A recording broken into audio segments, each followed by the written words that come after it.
بالله من الشيطان الرجيم.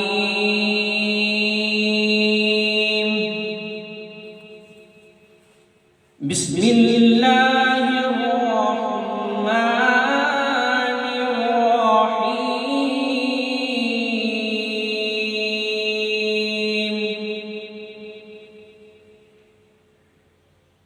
والتين والزيتون وطور سينين وهذا البلد الأمين.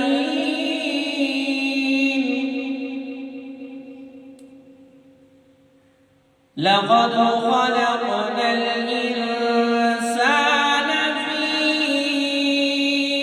أحسن تقويم